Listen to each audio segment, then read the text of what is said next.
la fama de Cabo Blanco, la FLAP como centro pesquero, es básicamente por los extranjeros que vinieron. En la década de los 40, perdón, a finales de los 30, comienzo de los 40, hay un ciudadano canadiense, Stockton, que tenía un negocio en Piura de compra-venta, de exportación de algodón, y él le gustaba la pesca.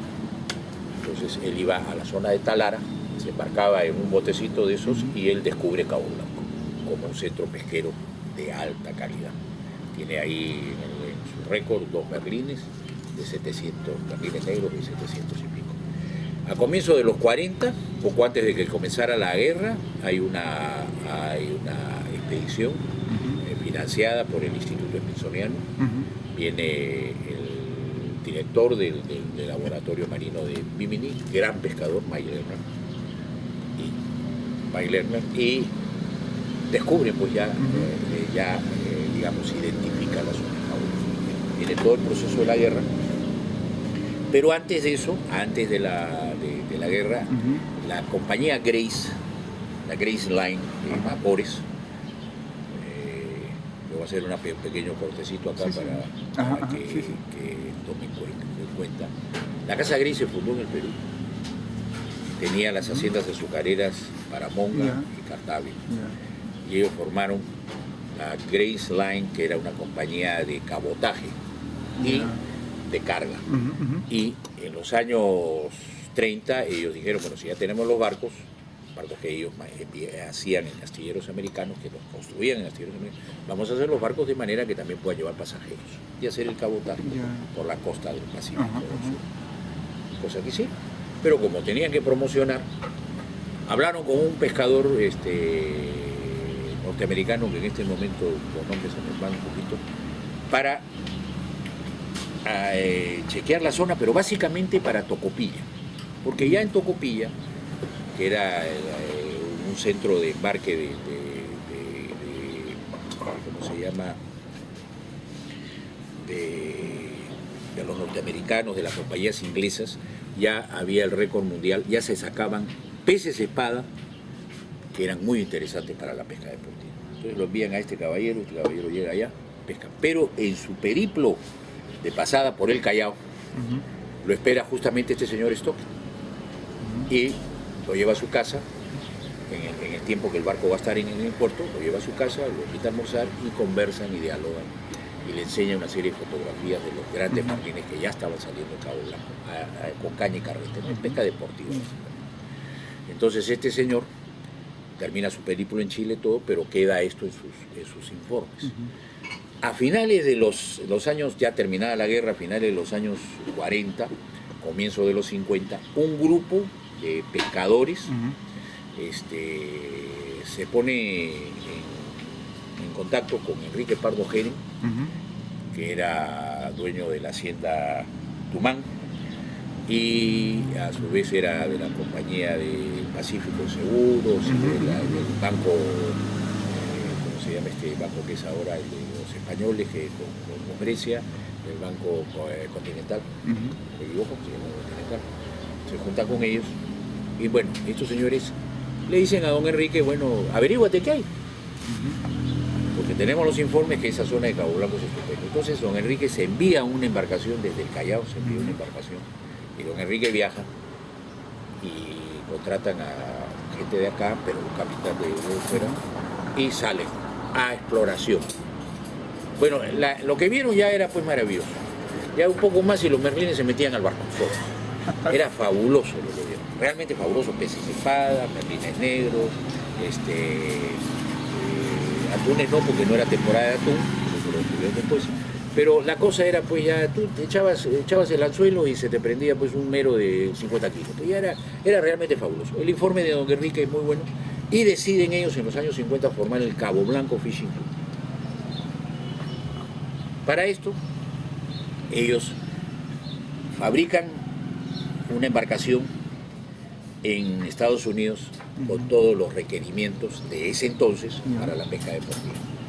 Ese barco viene, lo traen traen al Perú y comienzan a pescar, que era la Miss Texas, la primera Miss Texas, que era toda de madera.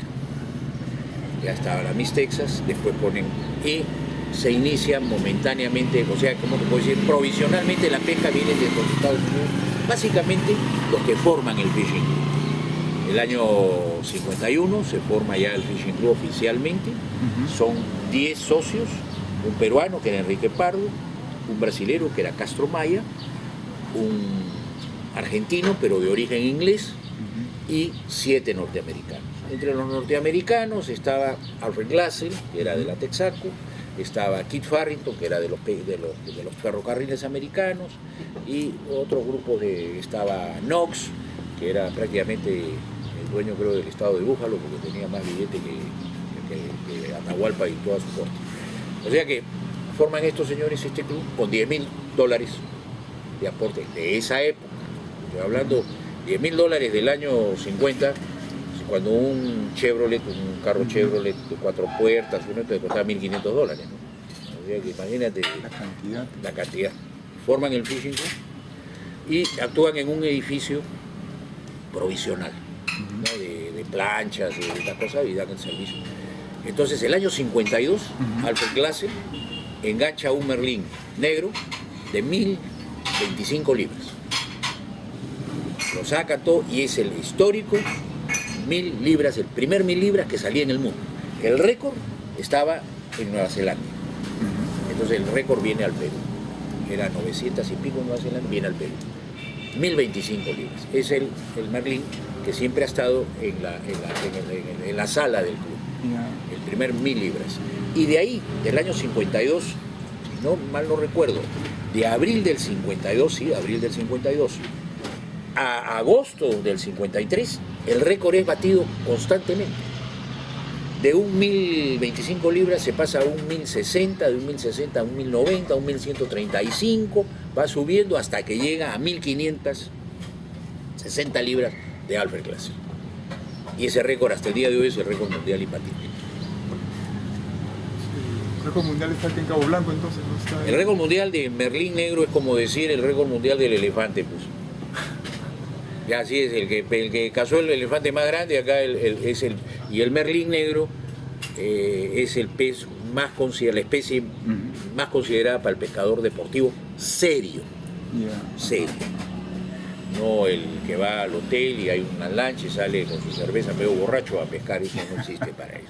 Coménteme algo de Hemingway cuando estuvo en... Bueno, yo te comento lo siguiente de Ernest Hemingway. Cuando ha venido Hemingway, El viejo y el mar, lo hace, gana el Pulitzer, como conversamos el otro día, el año 52. Tú sabes que el premio Pulitzer es el premio al periodista americano. Es un premio netamente norteamericano, no es un premio a nivel mundial a cualquier periodista. Lo gana Hemingway en el 52, el 54 gana el Nobel con El viejo y el mar. Entonces, ¿qué es lo que pasa? Y el 56, el 55-56, la Warner Brothers compra los derechos del viejo y el mar para hacer la película. Y lo contratan al buen Hemingway, al buen escritor, lo contratan como director técnico del asunto, porque el merlín que él relata en El viejo y el mar es en el único sitio que había salido un merlín de ese nivel de grande, era en Cabo Blanco. Entonces, la compañía, la Warner Brothers, viene al Perú solamente para filmar los exteriores. Nada más los exteriores del mar, que es precioso, los atardeceres, ¿no? Porque en realidad la novela es un diálogo entre el pescador Santiago con el pez. Ese es lo interesante, ¿no? Y hay una serie de cosas que resultan. Pero la novela, básicamente, la inspiración es en Cuba. Es en Cojimar, Cuba. Y es con los pescadores cubanos. No tienen nada que hacer los pescadores peruanos ahí. Porque eso se hace el año 52, la novela. Y Hemingway llega el año 56. Así que, ¿de dónde me van a decir a mí que Hemingway estuvo inspirado? Pues, en Cabo Blanco, no estar inspirado en Cabo Blanco. Si la novela la hace en 52 y viene en 56 por primera vez. Ahora él viene realmente como una situación para cumplir un contrato, en realidad. Viene con Ercilio Argüello, que era su compañero de pesca en Cuba. Él tenía ahí en Cuba una lancha que era la Pilar, con la cual salía a pescar en Cuba. Entonces, de Lima enviaron a 2 periodistas o 3 periodistas, uno era Donaire, otro era Pinón Saavedra, le hacen una entrevista a Hemingway, pero ellos al hacer la entrevista, yo creo que en forma no prevista o no la pensaron, ellos le dan una aureola a la situación, como que Hemingway pues ha hecho del club la maravilla en el mundo. No, el club era ya conocido en todas partes del mundo más que Hemingway, pues. Y te cuento una anécdota. El bar del Hotel Ritz de París se llamaba El Espadón, en honor al Fishing Club de Cabo Blanco. O sea, Hemingway no le aportó nada. Fue un personaje más de los que llegó al Fishing Club de Cabo Blanco, que era el gran escritor, que había ganado el premio Nobel, está bien, pues, pero él no le aportó nada. Ya el club tenía un valor, era reconocido a nivel mundial. Ya tenía los récords. Ya tenía todos los récords, tenía el récord del Merlín Negro, que te he hablado, 1560, el récord femenino del Merlín Negro con 1525 libras. Y ahí hay una anécdota bien interesante que, si me permites, si tienes tiempo, yo te la voy a contar. Y tenía el récord como te digo, de Merlín, de los dos, femenino y masculino. Tenía el récord mundial del atún, ojo grande, el Big J Tuna. Tenía el récord de hombres y de mujeres. También ahí hay otra pequeña anécdota que te voy a contar. Y tenía récord en Amberjack, o sea, en el Fortuno, que lo tenía Alfred Glaser. Tenía récord de una especie que ya desapareció de esta zona, que era el pez gallo. También tenía el récord mundial de eso. Y en el club habían las siguientes especies que eran reconocidas por ellos, como de pesca para los cestos. Tenían ellos lo básico para ellos era el Black Marlin, el Merlín negro, tenían el atún ojo grande y tenían el pez espada. Esos eran para ellos los 3 importantes especies de pesca deportiva. Ya para divertirse y cositas era el Merlín rayado, que ellos no llevaban registro de pesca del Merlín rayado, los que venían pescaban eso, pero ellos no llevaban registro, o sea, registro oficial, solamente se llevaban 3 registros oficiales: Merlín negro, pez espada y atún ojo grande. O sea, eran bien elitistas en eso, pues se podían dar el lujo porque tenían una zona que era un paraíso de pesca. Esa era la realidad. Claro. Esa era la realidad. Se podían dar. Hoy en día, el Merlín rayado, vienen los pescadores y se vuelven locos por sacar un Merlín rayado. Ellos, oye, no hemos pescado, vámonos por allá, pues cerca al Banco de Máncora, para divertirnos un poco. Pero era así. El Fishing Club habían hecho de la pesca un arte. Bueno, la pesca deportiva es una actividad muy interesante dentro de lo que hemos conversado, como tú me has conversado de Alemania y eso, cómo es el alemán. La pesca deportiva está muy metida en las venas de los norteamericanos, o sea, del anglosajón, vamos a hablarlo así, ¿ya? O sea, el norteamericano primigenio, vamos a decir, siempre fue un gran pescador. El mercado norteamericano hoy en día debe tener algo más de 100 millones de aficionados. Las marinas, los que han estado en Estados Unidos conocen, la Marina del Rey creo que está ahora en 50.000 o 60.000 estacionamientos de yates. No estamos hablando de botecitos ni de cositas chiquitas, no, de yates. Estamos hablando de pues, una ciudad, ¿no? Un estacionamiento para 60.000, porque ellos hicieron primero 50.000 y después tenían que ampliarla. La idea era hasta 75, no sé a dónde la han ampliado, pero es una ciudad para allá. En Estados Unidos existen en este momento, ahora bueno, están en crisis, pero en Estados Unidos existían yates especializados que podían salir para pesca de 1.700.000. O sea, estamos hablando de mercados que nosotros ni siquiera... Megamercados. Megamercados, ¿no? Nosotros que tenemos otra... Nosotros miramos acá 2 catamaranes ya. Ha llegado la flota, decimos, ha llegado la flota mundial acá, ¿no? En cambio tú allá pues llegas y están los yates así, pues uno detrás de otro y se acabó. Y en las zonas de Miami, de los Everglades, todo, tú mismo me has contado, que entras en los canales, entra todo y cada casa tiene su estacionamiento a su yate, así como tiene para el carro, tiene para el yate. Claro. Y son yates, pues no son botecitos de a remo ni a motorcito. Entonces, pero el norteamericano, pues esto era una religión para ellos. Siempre sigue siendo, no sé. Ahora un poco con el modernismo y cuando se mercantilizan mucho las cosas, o sea, se llegan al mercado, se pierde mucho. Ellos tienen un club que se llama el Catalina Tuna Club, que fue fundado en 1910, donde han estado pues los grandes pescadores americanos. Muchos de los socios del Fishing Club salieron de ahí, y muchos de los visitantes del Fishing Club. Es en el único sitio en el Perú donde se ha hecho 2 veces competencia con el Catalina, el Fishing Club de Cabo Blanco y el Catalina Tuna Club. El Catalina Tuna Club ha tenido el gusto, el placer de que el gran escritor Saint Green, que es uno de los más conocidos en Estados Unidos, él era un gran pescador, así como era Hemingway, gran pescador. Ahora, los 2 escritores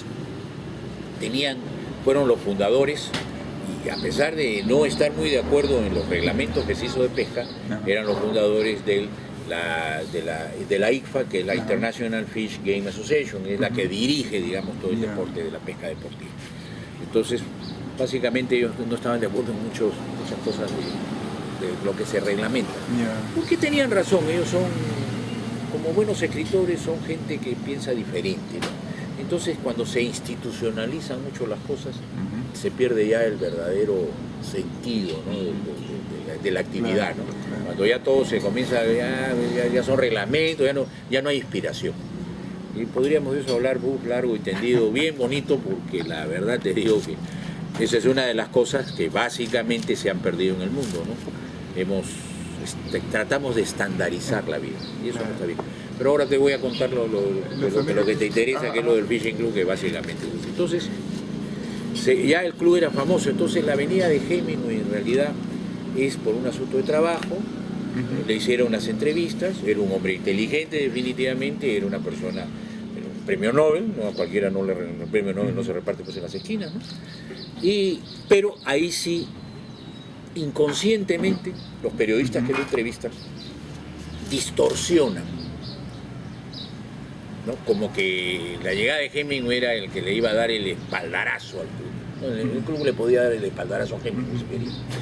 Porque ya había venido Lord Mountbatten, primo hermano de la reina Isabel.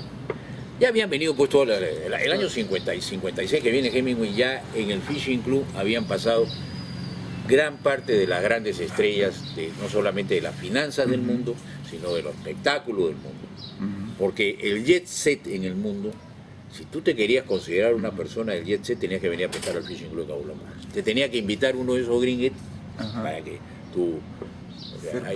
Luis Miguel Dominguín con Lucía Bosé ya habían estado acá, Cantinflas ya había estado acá, ya habían estado por los grandazos. Pues. O sea, si estamos hablando de Hemingway, simplemente llegó y estuvo 30 y tantos días, casi 40 días, y simple y llanamente no era. Y tampoco es la caleta de Cabo Blanco, la famosa, lo que es famoso en el mundo se llama Cabo Blanco Fishing Club. Eso tiene que quedar bien clarito, porque confunden. O sea, confunden. No dicen, no, el Cabo Blanco, la caleta, los pescadores. No, señores. Así no ha sido. Lo famoso es el Cabo Blanco Fishing Club. Ese edificio que hoy en día, esas cosas del Perú, está tirado ahí, una ruina. Es una pena. Ya la historia del Fishing Club, del Fishing Club, yo me refiero porque lo que vale en la zona se llama Cabo Blanco Fishing Club, no la caleta de Cabo Blanco, señores. Eso no es así. Eso no es así. Entonces, bueno, te voy a contar algunas de las historias que son a veces bien interesantes. Porque hay una cosa que es importante. La gente que venía al Fishing Club, que eran magnates, ¿cuál era la competencia de estos magnates? Esta competencia de estos magnates no era de dinero. Porque el señor y yo podíamos tener igual dinero, estábamos en el mismo club. Él podía comprarse un Ferrari a sola firma, yo también un Ferrari a sola firma. Eso no nos diferenciaba el dinero. Pero lo que sí nos diferenciaba era que él no había pescado un merlín de 1000 libras, pues yo sí. Esa es la diferencia. Pues. No sé si me entiendes la figura. Claro. Oye, manito, estamos en el mismo club, estamos ahí en el bar del club del top. Yo tengo 1000 libras, acabo de estar en Cabo Blanco y me he pescado, y acá está la foto, está el certificado, está todo. Tú, Nicky, no tienes nada. Entonces se picaba, se iba al Fishing Club a pescar. Y, o sea, la competencia era de esos niveles, pues, en ese sentido. Y otra de las cosas que es importante, que muchas veces se magnifica cuando ciertos personajes de la vida financiera, de la vida del espectáculo, mucha gente cree pues que son seres diferentes. No, señor, son seres humanos. Si yo te contara todo lo que hizo Alfred Glaser para que nunca le batieran su récord, nunca lo hubiera podido creer. Te voy a contar una historia que está enlazada con eso. Que últimamente ha salido un libro de Cabo Blanco y bueno, más parece una crónica social que un libro realmente de la historia de Cabo Blanco. Y eso es lo que yo quiero escribir. Yo no quiero escribir que Hemingway o que el príncipe de Gales estuvo ahí, porque estuvo el príncipe de Gales ahí. Yo no quiero escribir ese tipo de cosas. Yo quiero escribir realmente la crónica sobre qué es lo que fue el Fishing Club de Cabo Blanco. Quiénes eran estos personajes que vinieron, que para mí siempre ha sido el Olimpo de la pesca deportiva de gran altura. No hay sitio en el mundo que tenga más recuerdo y fama que lo que fue el Cabo Blanco Fishing Club. Entonces, el año 53 se bate el récord, se logra el récord mundial 1500, pero el año 54, a finales del mes de marzo, comienzo del mes de, o sea, entre la última semana de marzo y la primera semana de abril, viene Hughes con un grupo de gente, y entre ese grupo de gente viene don Hughes con su secretaria. Esa es el famoso historia del $1.000.000 de esa época. Así que mi buen amigo, tírale pluma de qué estamos hablando. Salen a pescar, era un grupo grande, y en el club estaba don Enrique Pardo y estaba Alfred Glaser. O sea, ellos habían venido, porque todos los años venían, pues, a hacer su pesca, todas esas cosas, y otros socios del club. Salen a pescar y Hitchcock, que era uno de los estos, pesca un merlín. En el muelle, a la hora que llegan el muelle, había un muelle con 2 puentes, con grúa y con todo. A la hora que llega el yate, que era, si no mal no recuerdo, la Petrel, que ya había, ahí hay otra historia también que te la voy a contar. La Petrel, levantan el merlín, o sea, para ponerlo en el puerto, para pesarlo, y al levantarlo, el merlín, se habían olvidado, que Glaser sí se dio cuenta, se habían olvidado de la línea de acero, enroscarla en el pico del pez. Entonces, cuando levantan el merlín para ponerlo, pesarlo oficialmente, arroja 3 potas, o sea, calamares gigantes, grandes, arroja. Como comprenderás, cada bichito de esos debió pesar aproximadamente unos 4 kilitos cada uno, 5 kilitos. Lo transformas en libras, lo levantan, va a la balanza, 1540. Entonces dijo, bueno, pues, si se ha botado eso, pesen eso, pues diga. Porque gracias, él dijo, mudo se quedó. Él se dio cuenta, porque él después lo declara, yo me di cuenta, pero tengo que defender mi récord, pues. Es humano, pues. Claro. O sea, pensemos en las personas estas que pueden ser muy presidentes del directorio de grandes compañías, pero en el fondo son seres humanos, pues. Claro. Que también se protegen, pues, y se cuidan y también hacen, pues, sus gambitos, pues, para que no los, ¿no? No sé si, sí, claro, ¿no? Votó eso. Estos cuentos y todas estas cosas, historias, yo las sé de primera mano, no solamente por don Enrique Pardo, porque antes de morir don Enrique Pardo tuvo conmigo la fineza de tener 4 reuniones de 3 horas. Y me dijo, Andrés, yo te acompañaría en esta aventura de reabrir el Fishing Club, pero estoy con un cáncer que me estoy muriendo. Y en 4 oportunidades he ido, me citaba a su oficina en la compañía de seguros en Pacífico, y le decía a su secretario, estoy con don Andrés, no me llamen para nada, no me molesten, voy a hablar con él. Y me quedaba 3 horas, 4 horas, ¿no? Yo me iba a las 9 y salía a la 1 de la tarde. y me comentaban y me hablaban. De ahí yo tengo la información y mucha de la que había la información de mar, digamos, que era con Pino Trume, que era el capitán de la Miss Perú, tuve con Taiti Mama, que era Ruiz, que era el capitán de la Miss Texas, y con un gran capitán que ya después te voy a contar que también estuvo muy olvidado, pero un gran capitán porque era el capitán de los récords reales. Entonces, yo te cuento que era así, pues. 3 días después, ya cuando este grupo humano se iba a ir, Hugh le regala la salida y sale con ella, con la secretaria, con Kimberly Weiss, que era su secretaria. No quiero adelantar más, ya, pero usted se me afina. Por eso que después le voy a decir el del $1.000.000. Okay. Entonces esta chica sale que nunca en su vida había pescado. O sea, para ella simplemente había venido de acompañante, ella no era de caña y carrete. Y todos los que estaban ahí, todos eran de caña y carrete de años, pues eran tromes, pues eran los menchos en este asunto. Como se dice, disculpa a veces un poco la jerga que hablo, pero era así, pues. Eran los menchos, pues los hombres, los privilegiados, pues.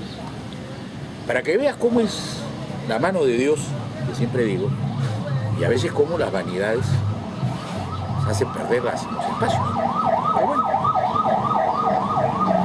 sale a pescar la niña y bandangán, compadre, ¡bum!, engancha un merlín y a puerto a las 4 o 5 de la tarde. Porque básicamente quien pesca el merlín es el capitán que le ayuda con la lancha, va metiéndole la lancha y bueno. Y como estaba ahí Hugh, pues le ayudó pues a su noviecita, vamos a decir, a levantar el pescado. Levantan el pescado, tremenda bestia. Al puerto. Uy, cara, la felicitaron a Hughes, a todos, que la chica, que aquí, que allá, y el pescadito lo levantan del barco y lo dejan tendido en el pueblo. Ahí tendidito, y todos se van al club a festejar, porque el club tenía una camioneta preciosa para recoger, se van a festejar todos al club, que allá tragos bien. Y Harry Reina, que era el administrador, el gerente del club, lo llama a don Enrique, después de 3 horas, oye, un poco más, y le dice: don Enrique, de acuerdo al reglamento, ese pescado no ha sido pesado. No, pero usted dice, todos sabían que lo que había ahí.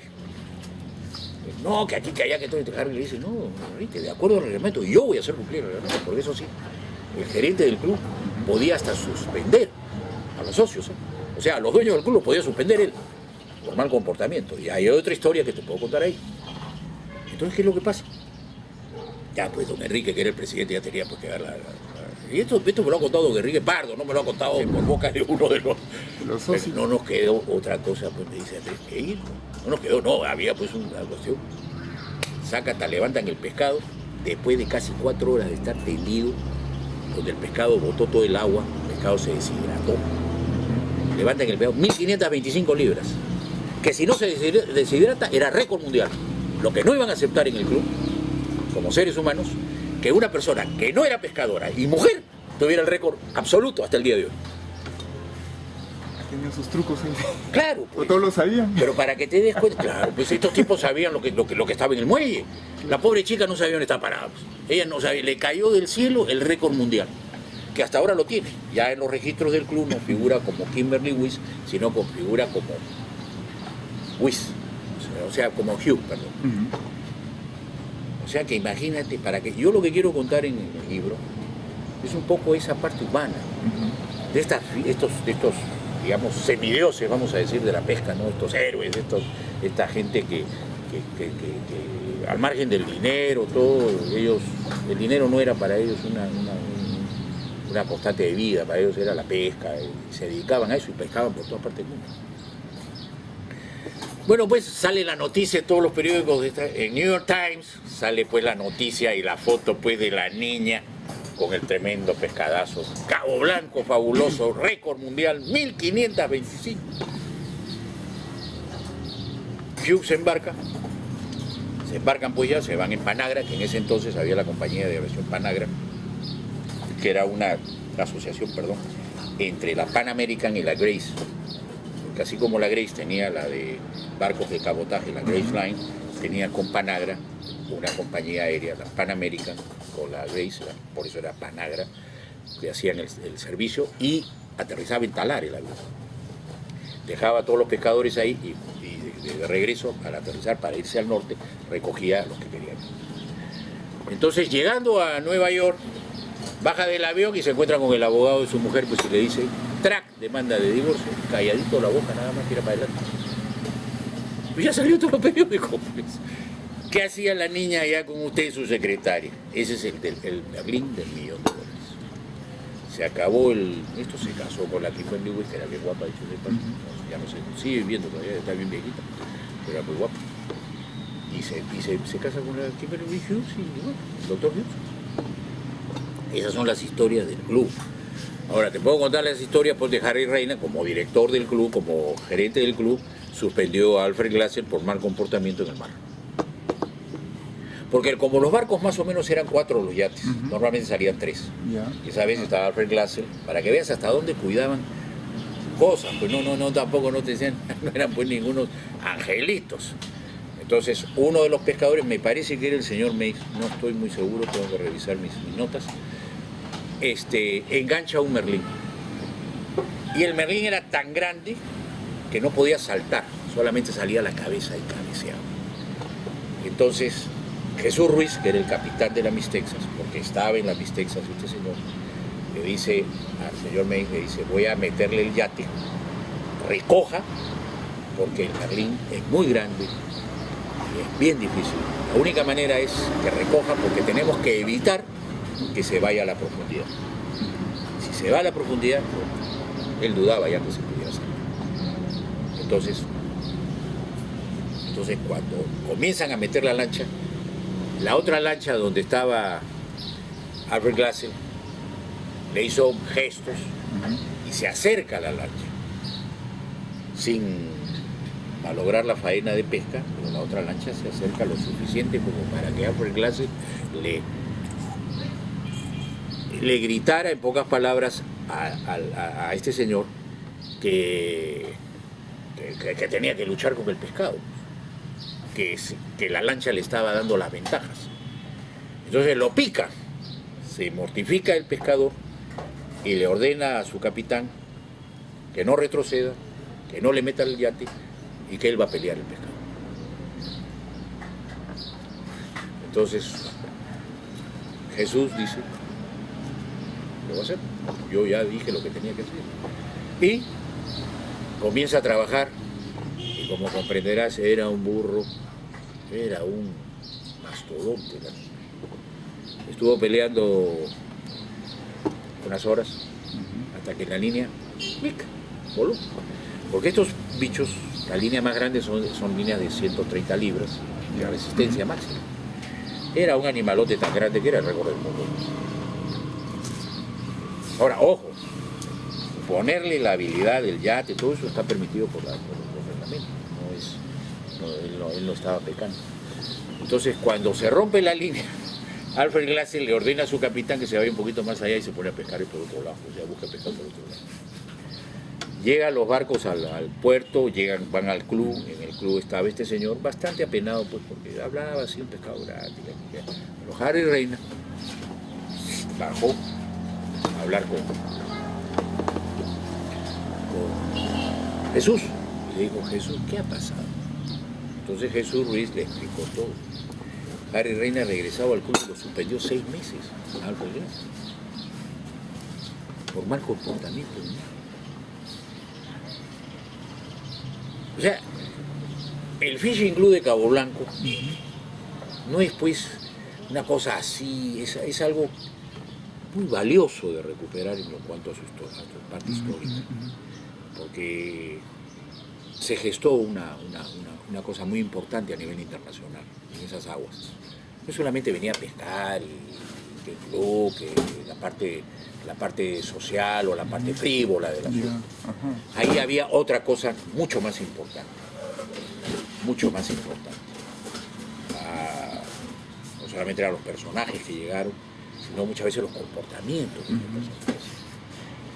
Una vez uno cree pues que el señor fulano de tal es un caballero, no, y es un tipo que es capaz, por defender un récord es capaz de cualquier cosa. O sea que dentro de lo que se le permite. ¿A partir de qué año empieza la decadencia del Fishing El club comienza a decaer a partir de los años con la entrada de las Fuerzas Armadas a la Revolución de Velasco. 1968. El 68 entra y al entrar las Fuerzas Armadas con el caballito de batalla que ellos tuvieron fue la Brey Pariñas, nacionalización de todo lo que era... Básicamente arrancan con el petróleo. Al arrancar con el petróleo toman la refinería de Talara. La refinería de Talara era de la International Petroleum Company. O sea, todas estas cosas las tenía. Aún lo del Alto, que lo tenía la compañía inglesa, años atrás la compañía inglesa tuvo que cederle a la International Petroleum por orden del gobierno inglés, que tenía que pagar la deuda de guerra con los norteamericanos. Entonces los ingleses le ceden todo lo que es el Alto donde ellos estaban. Entonces la International Petroleum dominaba toda la zona, tanto en la refinería, o sea, Talara, y todo lo que era el campo.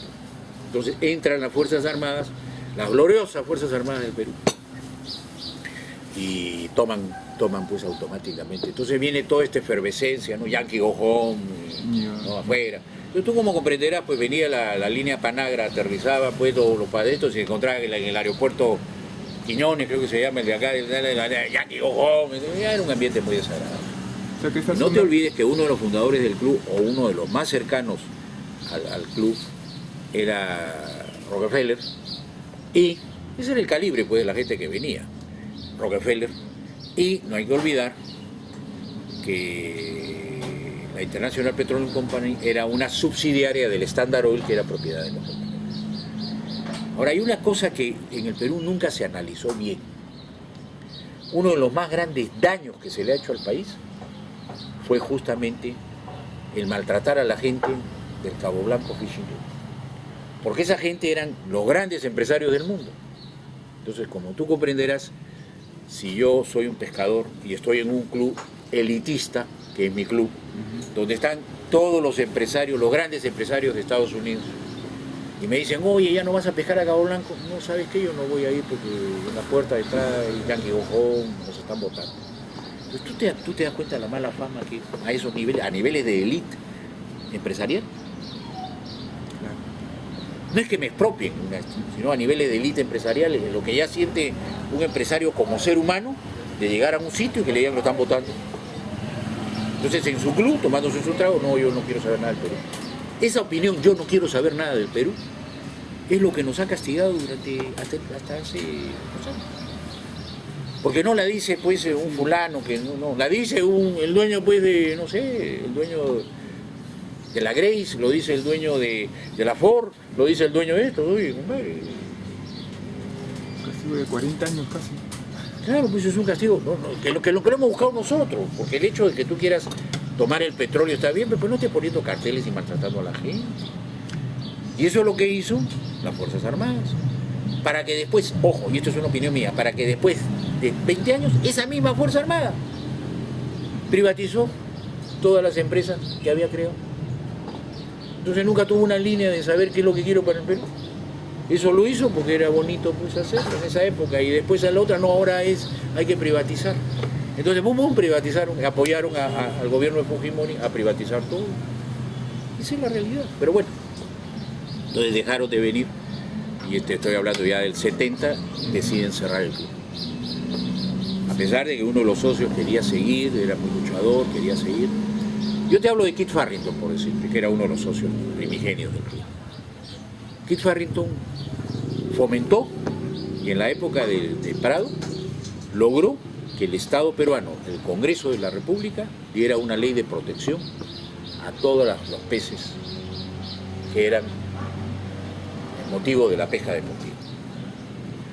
O sea, un extranjero se preocupó del recurso y de la riqueza del Perú. Porque una cosa es la pesca industrial y otra cosa es la pesca deportiva. Y siempre lo he dicho y siempre he hecho este análisis. Un pescador de la Caleta le clava el arpón a un merlín negro, lo lleva al puerto, le pagan un sol, en ese entonces un sol o 50, un sol, el merlín pesa 300 kilos, le dan sus 300 soles.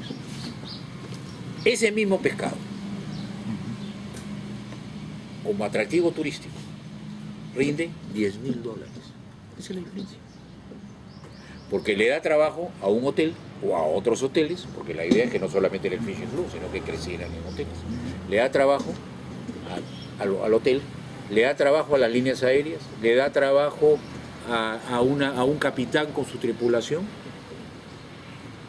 le da trabajo a un taxidermista para que tome las medidas, todo para que sepan.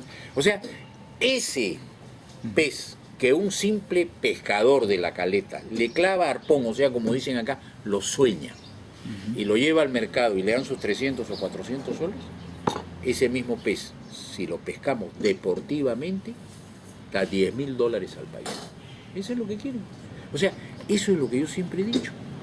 ¿Qué queremos los peruanos en nuestro país? O sea, darle mayor valor a nuestros recursos o simplemente depredarlos. Ese es el crimen que se ha cometido con el Cabo Blanco Fishing Club. Y a partir de ahí el Fishing Club ha quedado solamente como reliquia de... Ni como reliquia, porque yo el año 83, entre mi sueño, yo el año, te cuento, a raíz de la reforma agraria salí del campo, y eso fue motivo, que mi señora me dijo, me vio bastante mal, y me dijo, ¿por qué no nos vamos a pasear los dos solos? Dejamos a los chicos en casa con mi madre y nos vamos. Así que la compañía hotelera del Perú hizo las reservas, tantos hoteles de ida, tantos hoteles de regreso. Pero al salir de Lima, antes de salir de Lima, mi hermano un año mayor que yo, me dijo, Andrés, si te vas al norte, hay un club famoso. No estoy bien ubicado, pero que es al norte de Talara. ¿Y me quedo? Así que sería bueno que lo visite. Pues, ¿no? El asunto es cuando ya veníamos y hablando con mi señora de todas cosas, habíamos estado en Catacaos, habíamos estado en todas partes. Yo, para distraerme en realidad, pregunté, llegando al Alto, pregunté, me he dicho, por acá debe ser el club de pesca. Nadie me da razón del club de pesca. Hasta que se me ocurrió decir, el Fishing Club. Ah, ya, todo el mundo conocía el Fishing Club. El club de pesca no lo conocían, pero sí conocían el Fishing Club. Así que me dijeron, no señor, se baja. Y ahí ocurrió una cosa que para mí en mi vida ha sido de marca. Ya para entrar, tú lo debes conocer, James, ya para entrar a la bajada, la vista es impresionante. La vista que hay ahí del alto, ¿no? Cuando ya vas a tomar la vista. Claro. Y yo me quedé, se grabó en mi corazón y en mi mente a fuego. De ahí bajé, llegué al club. Bueno, ya cuando llegué al club me consiguió entrar en un templo. Desde ese momento, a Tumbes, que después fui con mi señora, y regresamos a Lima parando en Piura, parando en otros sitios, no dejé de hablar. Creo que mi señora, de muy buena gente, con el cariño que me tenía, aguantó ese monólogo que para mí tenía mucho significado, pero para ella realmente no era nada. Pero de ahí a la compra del club, de las acciones del club, pasaron 10 años. Casi 10 años, 9 años. Pero siempre era mi recuerdo. Yo pasaba por los sitios donde venden libros antiguos, todo, y comencé a recopilar información, comencé a sacar información. Compré libros de pesca, de esto, comenzaba a anotar y ver, y de ahí comenzó mi locura. El año 83, yo el año 82 ya me vine a ver el club. Y los que tenían el club, los dueños, me dieron una carta para el guardián y para ver. El club estaba hecho basura. Entonces la verdad estaba deshecho. Pero estaban todavía las cosas, las fotos, las cosas. Genial. Hice un primer intento. Me pidieron tal cantidad de dinero que no estaba a mi alcance. 2 o 3 meses después me pidieron ya un poquito menos. Y esas cosas que ocurren en la naturaleza y que son, siempre yo digo, la mano de Dios. Por eso es que cuando escucho gente que dice Dios no existe, yo quisiera decirles, lo que pasa es que ustedes no saben escuchar o no saben ver lo que Dios envía. El asunto es que vino el niño, pues. 83, arrancó el niño, diciembre del 82, arrancó el niño. Entonces en el mes de enero del 83 me acerqué a los dueños de las acciones y me pidieron una cantidad de dinero que tampoco estaba bien pedido. A finales en marzo yo tenía una compañía, tenía un hotel en Chavín de Huántar, y que era una concesión que había tomado de la compañía hotelera, y tenía una compañía de transporte turístico en Lima. Mi jefe de operaciones me dice, Alberto Rubio, buen amigo, buena persona, me dice: Andrés, ¿qué hay de lo de Cabo Blanco? Nada, le dije, me han pedido tanto, y yo la verdad que hace más de un mes que no sé. ¿Por qué no le haces una oferta ahí en firme por carta? Y me hice una carta y le ofrecí una cantidad. Eso fue la llevaron la carta el día viernes. El día lunes a primera hora, ¡pum!, estaba la respuesta que nos esperaban para hacer la transferencia. Hicimos la transferencia. Y así me enganché con el Fishing Club. Traté de venir, no pude llegar la primera vez a fines de abril, a mediados de abril, no pude llegar porque seguía el niño. Recién pude llegar en junio, haciendo trasbordos porque todo estaba destrozado. Pero llegué. No se había caído el club, reporté, todo bien, aquí que allá, y ya me quedé todo el 83, lo que quedaba del 83 y todo el 84, buscando financiamiento. Como no encontraba financiamiento, porque en el Perú los negocios son negocios de pesetas, son negocios de inmediato, no son negocios de largo plazo. Porque el peruano, y lo tengo que decir, y no lo tomen los peruanos como insulto, no tenemos visión de futuro, estamos pensando siempre en el negocito donde ponemos un sol y al día siguiente sacamos 5, rapidito, no importa cómo sea. Entonces opté por vender mi casa en Lima, una casa enorme en Lima que tenía, que heredé de mis padres. La vendí con esa plata, que sería hoy en día el equivalente quizá a 800.000 o $1 millón. Eso me vine con ese dinero, y durante parte del 84 y todo el 85 reconstruí el club, que le tuve que cambiar cimientos, porque los técnicos que me dijeron: mira, Andrés, si lo botas te va a costar igual que si lo reconstruyes, pero acá hay que cambiar todas las cimentaciones. Llegó un momento en que el ingeniero que estaba ahí me dijo: Andrés, si hay un temblor se cae el club, porque todo está apuntalado, no tiene abajo nada. Entonces se le puso un cimiento de 2 metros de profundidad por 1 metro de ancho, con alma de acero, para que el club se asentara ahí. Se le hizo el muro de contención, que no tenía, se le hizo piscina y una serie de cosas. Los muebles vinieron de Lima, todos los muebles eran de cuero, no de cuerina, no, de cuero. Todos los muebles vinieron de Lima, todo el menaje del club no vino de por acá. Manteles, todo vino de Lima, todo era de primera, todo eso me costó lo que hoy día sería un equivalente a casi $1 millón. Esa es la realidad. La luché, hablaba ya para traer una lancha, hubo un señor que me hizo caso, se trajo una lancha, que con eso se hizo un esfuerzo, se pescó muy buenos atunes, muy buenos rayados, pero nunca tuve el apoyo de las autoridades. Llegó un momento en que, hablando con las autoridades regionales, le dije: el monumento histórico más importante hoy día de Piura se llama Cabo Blanco Fishing Club. Y les voy a decir algo que para ustedes puede ser un pecado, pero en el mercado norteamericano de turismo, donde hay más de 100 millones de pescadores, yo les voy a decir cuáles son las 2 cosas más importantes para los norteamericanos con relación al Perú. Y se lo voy a decir en el verdadero orden que lo dicen ellos: Cabo Blanco Fishing Club y después Machu Picchu. Por una sencilla razón. Si hay más de 100 millones de cultores de la pesca, ¿qué más van a saber estos pescadores del Olimpo de la pesca, que es este Fishing Club? ¿Qué van a saber de Machu Picchu? Machu Picchu tiene un mercado cultural, que dentro de todos los mercados, todos los nichos de mercado del turismo, es el más pequeño. Si se compara con el de México, por ejemplo, Machu Picchu es súper pequeño.